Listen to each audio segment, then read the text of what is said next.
Exigez-vous de ces que votre avenir financier tout entier pourrait être déterminé par la façon dont vous répondez à trois questions simples. Est-ce de que vous pensiez savoir sur l'argent, le succès et la richesse n'était que la surface de quelque chose de beaucoup plus profond? Il ne s'agit pas seulement d'une autre histoire sur l'enrichissement rapide de la découverte d'une formule magique pour le succès financier. Il s'agit de comprendre la relation profonde entre votre état d'esprit, vos sacrifices et votre destin financier.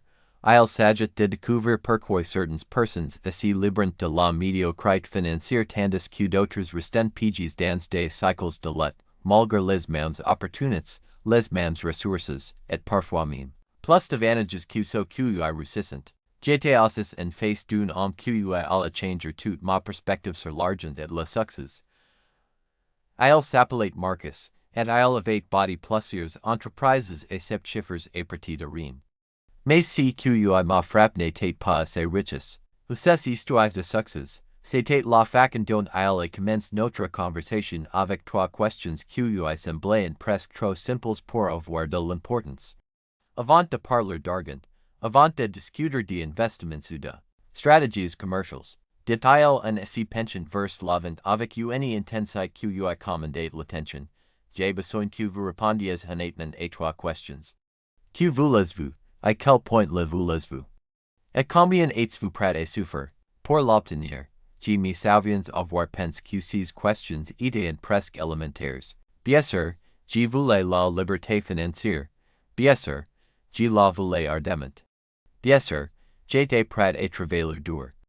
Mais Marcus secoua la tête alors que je déblatérais ces réponses superficielles. Tout le monde pense savoir. Si qu'il veut, dit-il, meisters peuvent de personnes et si sont réellement assises et ont réfléchi si qu'ils veulent vraiment de leur vie financière. Nous écrivons notre propre histoire d'argent chaque jour, prenant des décisions financières qui se composent au fil du temps. Pour la plupart des gens n'y prennent jamais le temps de réfléchir à l'histoire qu'ils veulent réellement. Écrire. Il sortait incarnate et me demandait d'écrire exactement à quoi je voulais que ma vie financière ressemble dans 10 ans. Pas de déclarations vagues comme je veux être riche je veux la liberté financière, mais des descriptions spécifiques et détaillées. Où voulais-je vivre? Quel devait être mon flux de trésorerie mensuel? Quel type de style de vie voulais-je soutenir? Quel héritage voulais-je laisser? Alors que je l'avais pour écrire des réponses spécifiques, je réalisais qu'il avait raison. J'avais poursuivi l'argent sans vraiment comprendre ce que je voulais que cet argent fasse pour moi. La première question est fondamentale. Explique-moi Marcus, parce que si vous ne savez pas ce que vous voulez, vous ne ferez jamais les sacrifices nécessaires pour l'obtenir. Vous serez comme la plupart des gens, travaillant dur mais sans direction, économisant de l'argent mais sans but, investissant mais sans stratégie claire. Les riches comprennent quelque chose que ceux qui l'ont financièrement n'y comprennent pas. La clarté du but est le fondement de tout succès financier. Marcus me parla de ses débuts, quand il travaillait employé juste pour payer la lawyer d'un studio.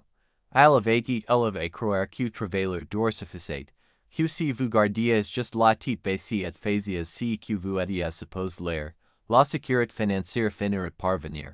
Mais après des années de labeur sans progrès, il réalisa que le travail acharné sans pensée stratégique n'était qu'esclavage sophistiqué. J'ai changé mon temps contre de l'argent, mais je n'y construisais rien que m'affranchirait. Éventuellement d'avoir à changer du temps contre de l'argent, dit-il. Le tournant vint quand il s'efforça à répondre à cette première question avec une honnêteté brutale. Il n'y voulait pas seulement plus d'argent. Il voulait la capacité de l'air de quoi baser sur ce qu'il valorisait plus que sur ce qu'il pouvait se permettre. Il voulait être capable de prendre soin de ses parents vieillissants sans s'inquiéter du coût. Il voulait investir dans ses propres éducation et son développement personnel sans calculer s'il pouvait se le permettre. Il voulait construire quelque chose qui créerait de la valeur pour les autres tout en générant de la richesse pour lui-même. Une fois qu'il eut clair sur ce qu'il voulait réellement, tout le reste commençait à se mettre en place. Mais la clarté seule ne suffisait pas, ce qui nous amène à la deuxième question. À quel point le voulez-vous? C'est là que la plupart des gens sont éliminés déjà. dit Marcus. Tout le monde veut le succès financier, meesters pas de personnes le violent assez ardemment pour payer le prix que le succès exige. Ils violent les résultats, mais ils ne violent pas le processus. Ils violent la destination, mais ils ne violent pas le voyage. Il explique que le véritable succès financier nécessite un niveau d'engagement auquel la plupart des gens n'y sont pas préparés. Tel signifie dire non à la gratification immédiate en faveur de gains à long terme. Tel signifie travailler sur votre éducation financière quand les autres regardent la télévision. Tel signifie investir dans des actifs quand les autres accident des passifs. Tel signifie rester discipline avec vos dépenses quand le monde autour de vous vide au-dessus de ses moyens. Tel signifie continuer à se présenter à l'air le travail même quand vous ne voyez pas de résultats immédiats. Marcus partageait. Une histoire sur son ami David, qui avait rêvé de construire un portefeuille d'investissement réussi depuis l'université. David lisait les bons livres, suivait les bons cours, et parlait constamment de ses objectifs financiers. Mais quand vint le moment de commencer réellement à investir, David trouvait toujours des excuses. Le marché était trop volatile. Il n'avait pas encore assez économisé. Il avait besoin de l'air plus de recherche. Il attendait l'opportunité parfaite. Des années passèrent, et David attendait toujours, recherchait toujours, et se préparait. Toujours à commencer, pendant ce temps, Marcus avait commencé avec beaucoup moins de connaissances et beaucoup moins d'argent, mais il avait commencé. Il avait fait des erreurs, appris et continue. Pendant que David se préparait à investir, Marcus investissait réellement et apprenait par l'expérience. La différence entre David et moi n'était pas l'intelligence ou les ressources, explique Marcus, c'était l'urgence. Je voulais la liberté financière assez ardemment pour commencer avant de me sentir prêt.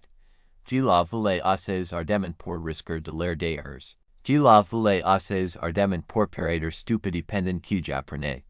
David voulait les résultats, mais il ne les voulait pas assez ardemment pour payer le prix de l'incertitude et de l'autre potentiel. Dans nous semaine est la troisième, et plus importante question, combien êtes-vous prêt à souffrir? Cette question sépare les parleurs des faiseurs, dit Marcus.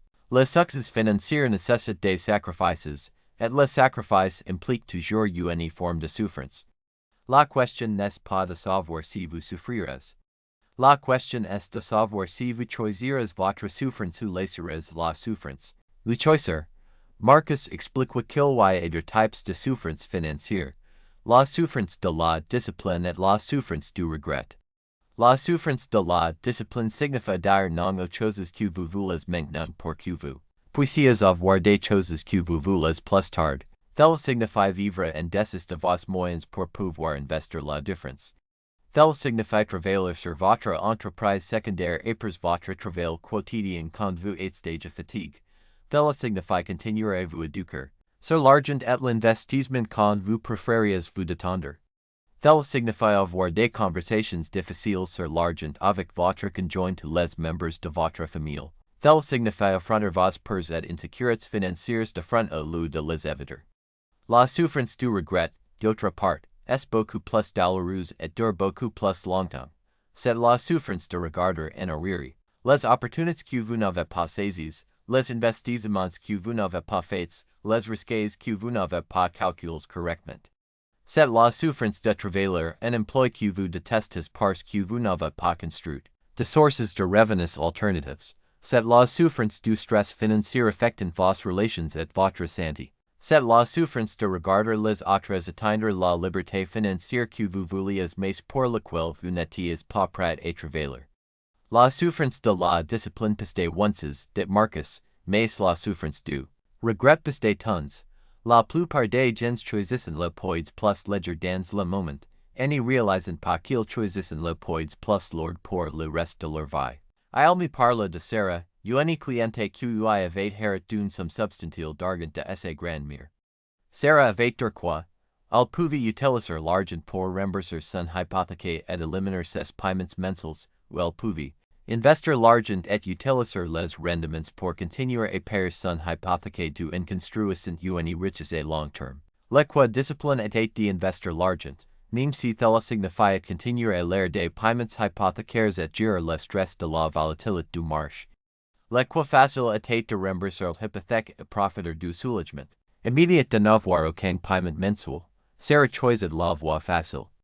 Elle rembourse son hypothèque et se sentit bien si sujet pendant quelques mois.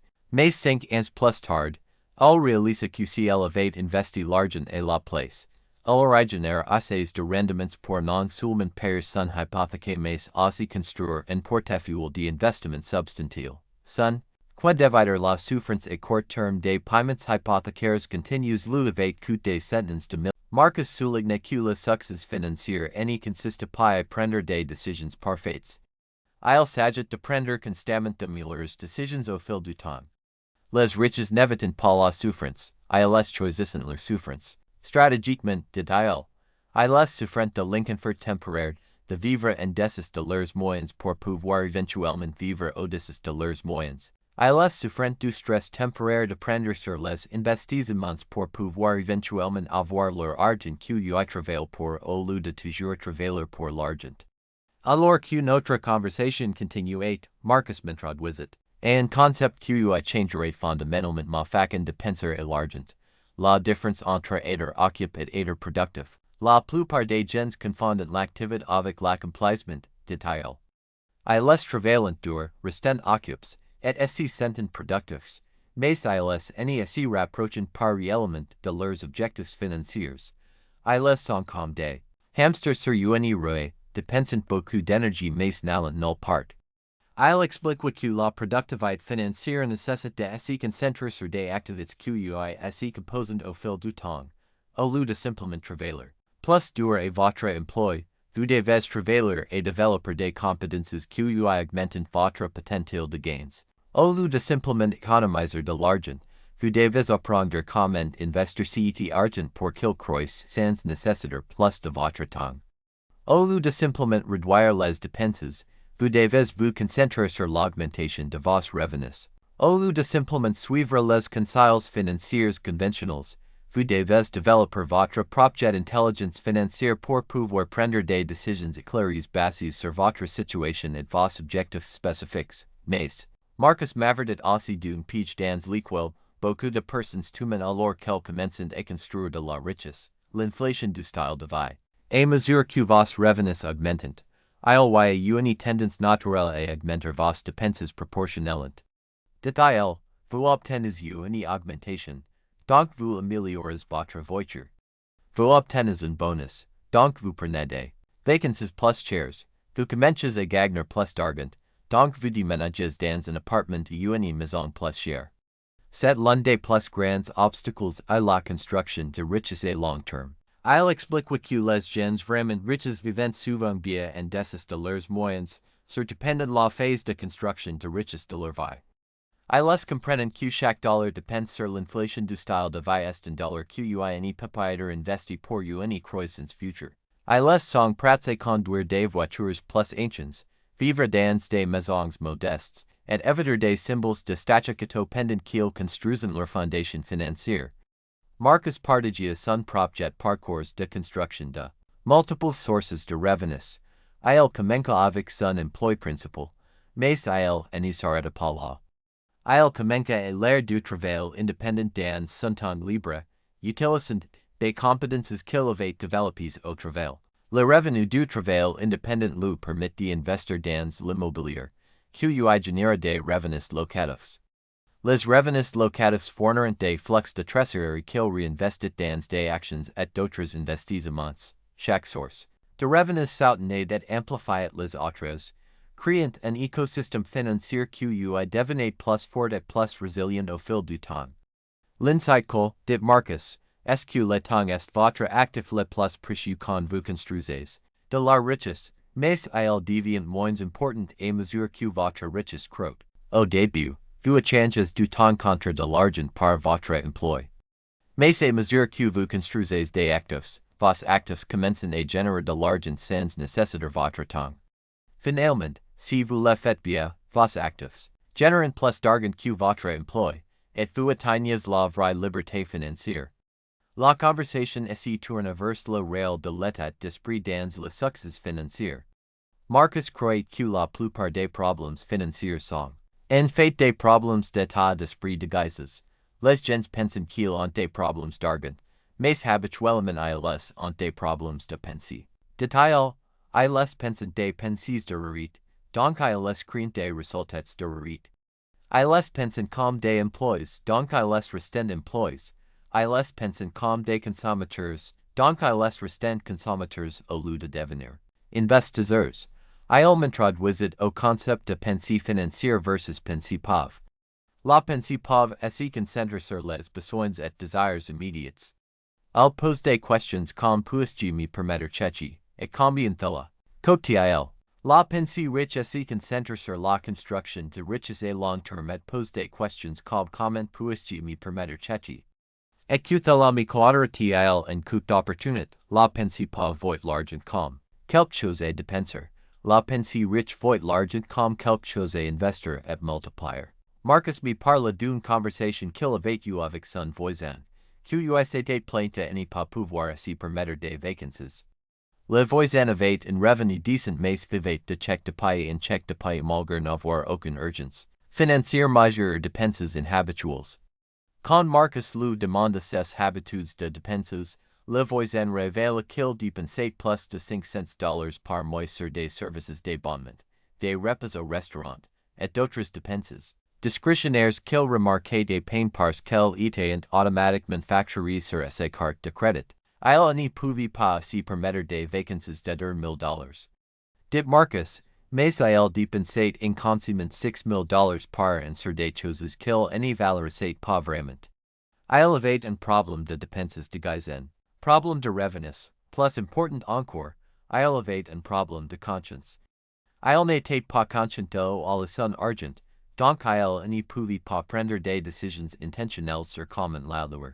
Il mena a une discussion sur l'importance du suivi et de la mesure financière.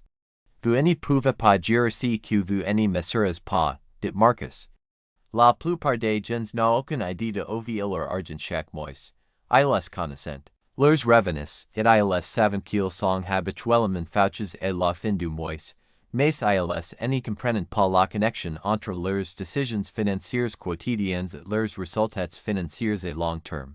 Marcus recommanda de suivre chaque dépense pendant au moins un mois, non pas pour juger restreindre les dépenses, mais simplement pour développer la conscience. Une fois que vous voyez où vient réellement votre argent, vous pouvez prendre des décisions conscientes sur si cette allocation s'aligne avec vos valeurs et objectifs. Détail. Vous pourriez découvrir que vous dépensez plus en café que vous n'investissez pour la retraite. Vous pourriez réaliser que vous payez pour des abonnements de gym que vous n'utilisez jamais tout en prétendant que vous ne pouvez pas vous permettre d'investir dans votre éducation financière. L'exercice de suivi révèle souvent ce que Marcus appelait des fuites financières. De petites dépenses recurrentes qui semblent insignifiantes individuellement mais s'additionnent à des montants substantiels au fil du temps. Un abonnement de $15 par mois pourrait ne pas sembler beaucoup, mais sur 10 ans, il représente $18 plus le coût d'opportunité de ce que cet argent aurait pu rapporter s'il avait été investi à la place. Alors que nous approfondissons la psychologie de la construction de richesse, Marcus m'introduisit un concept qui identifie tout ce que je pense savoir sur le risque. La plupart des gens ont le risque complètement à l'envers, dit-il. Ils pensent qu'investir est risque et garder l'argent dans un compte d'épargne est sûr, mais l'inflation signifie que l'argent qui reste dans un compte d'épargne à faible rendement est garanti de perdre du pouvoir d'achat au fil du temps. L'équation est en fait l'équation quand vous considérez les effets à long terme. Il explique qu'il y a différents types de risques, et les investisseurs russes apprennent à gérer et minimiser les risques plutôt que de l'éviter entièrement.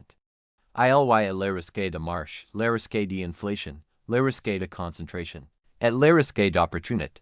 La clé est de comprendre ces différents risques et de prendre des décisions éclairées sur quels risques vous êtes prêt à prendre et lesquels vous voulez éviter. Les gens pensent souvent qu'ils ne peuvent pas se permettre d'investir parce qu'ils n'ont pas beaucoup d'argent, dit Marcus. Mais la vérité est, ils ne peuvent pas se permettre de ne pas investir parce qu'ils ont quelque chose de plus précieux que l'argent, le temps. Le temps permet aux intérêts composés de l'air leur magie, transformant de petits investissements and riches substantiels sur des décennies. Il partageait l'histoire de leurs amis, Jennifer et Amanda, qui commenceront leur carrière dans la même entreprise avec le même salaire. Jennifer commence à investir $100 par mois dans un fonds indiciel diversifié condel. Avec 20 ans, Amanda décide d'attendre jusqu'à l'âge de 30 ans pour commencer à investir, raisonnant qu'elle aurait plus d'argent à investir alors et pourrait rattraper rapidement.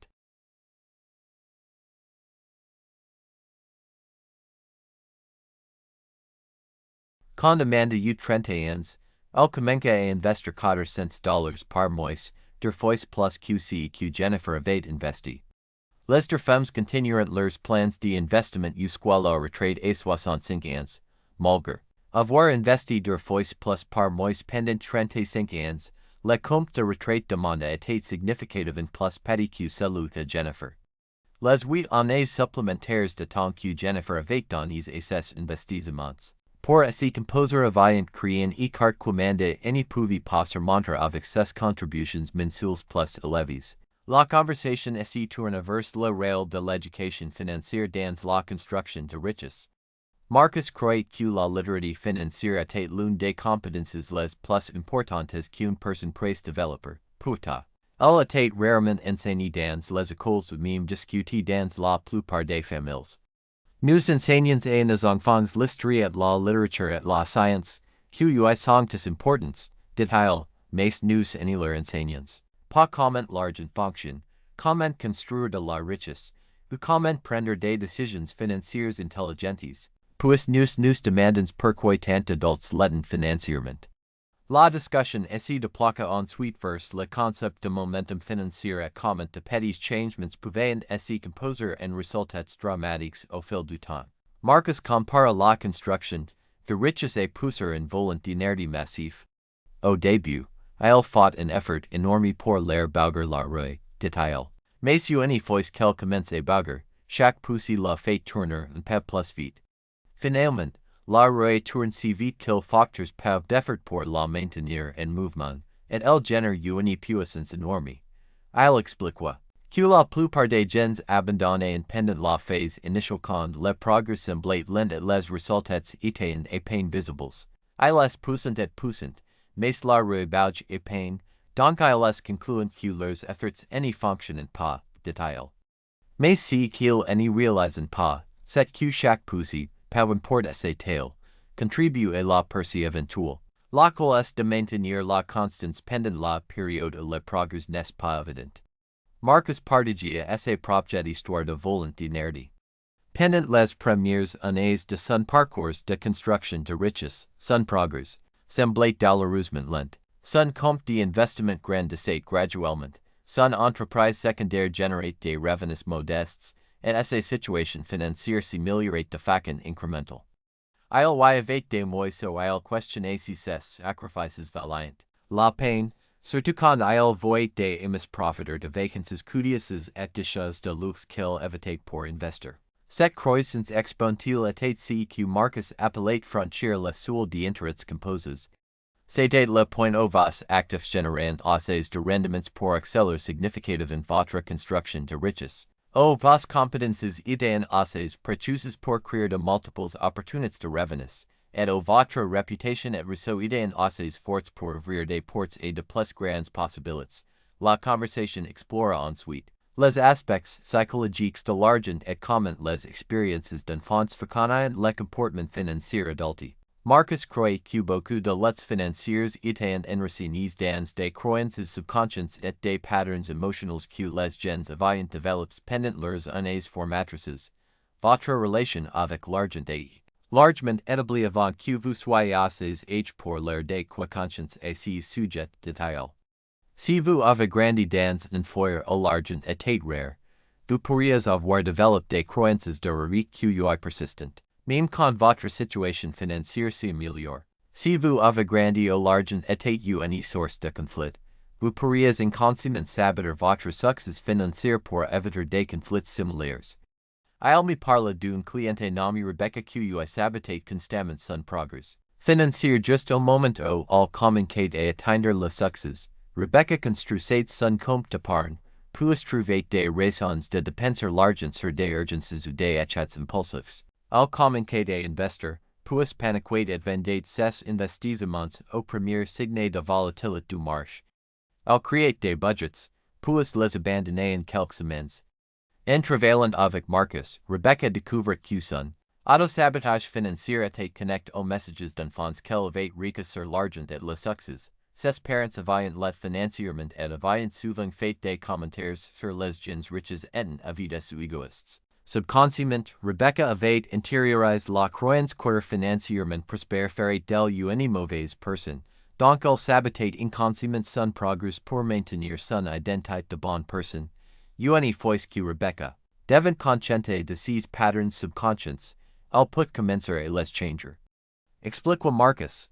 Elle réalise que construire de la richesse en la rendait pas vide. Elle lui donne plus d'opportunités d'être généreuse. Elle comprit que le succès financier en la rendait pas égoïste. Elle lui permettait de mieux prendre soin d'elle-même et des autres. Elle doit consciemment recrire son histoire. D'argent et développer de nouvelles croyances qui soutenant ses objectifs financiers. Mais la conversation n'est ainsi terminée pas là. Marcus avait planté des grains d'idées qui continueront à croître et se développer, des questions qui continueront à défier mes suppositions sur l'argent, le succès, et ce que cela signifiait vraiment à vivre une vie riche. Les trois questions qu'il avait posées au début n'étaient que le point de départ d'une exploration beaucoup plus profonde de la relation entre l'état d'esprit, le sacrifice, et la liberté financière.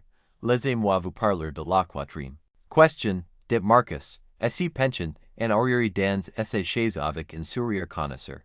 C'est la question à laquelle la plupart des gens n'arrivent jamais parce qu'ils n'y répondent jamais correctement aux trois premières. Mais une fois que vous répondez à ces questions fondamentales, la quatrième devient la plus importante de toutes. Qu'êtes-vous prêt à devenir? Cette question me prête de pour vous. Je m'attendais ici qu'il parle plus de stratégies, d'investissement ou de tactiques financières spécifiques, mais c'est la place à il plonger encore plus profondément dans les aspects philosophiques de la construction de richesse. La plupart des gens pensent à ce qu'ils veulent avoir ce qu'ils veulent l'air. Continua Marcus, mais ils réfléchissent rarement à qu'ils doivent devenir pour atteindre ces choses. La richesse n'y consiste pas seulement à accumuler de l'argent, il s'agit de devenir le genre de personne qui crée mention naturellement la richesse. Il explique que chaque objectif financier nécessite un changement d'identité correspondant. Si vous voulez devenir financièrement indépendant, vous devez commencer à penser à agir comme quelqu'un qui est financièrement indépendant. Si vous voulez construire une entreprise réussie, vous devez développer l'état d'esprit et les habitudes d'un entrepreneur prospère. Si vous voulez être un investisseur, vous devez cultiver la patience, la discipline, et la pensée analytique. Que possédent les investisseurs russes? Le défi, dit Marcus, est que la plupart des gens essaient d'atteindre de nouveaux résultats tout en maintenant leur ancienne identité. Ils veulent construire de la richesse, mais ils pensent encore comme quelqu'un qui a vite de chèque. De paye en chèque de paye. Ils veulent être des investisseurs russes, mais ils ont encore la tolérance au risque et les réactions émotionnelles de quelqu'un qui n'a jamais investi auparavant. Ils veulent la liberté financière, mais ils ont encore les habitudes de dépenses et les attentes de style de vie de quelqu'un qui dépend d'un chèque de paye régulier. Le voyage dans la philosophie financière s'y révèle être une exploration sans fin, un processus continu de découverte et de développement qui continuera à se déployer sur des années et des décennies. Il y avait toujours de nouveaux insights à découvrir, de nouvelles stratégies à explorer, de nouveaux défis à surmonter, et de nouvelles opportunités à embrasser.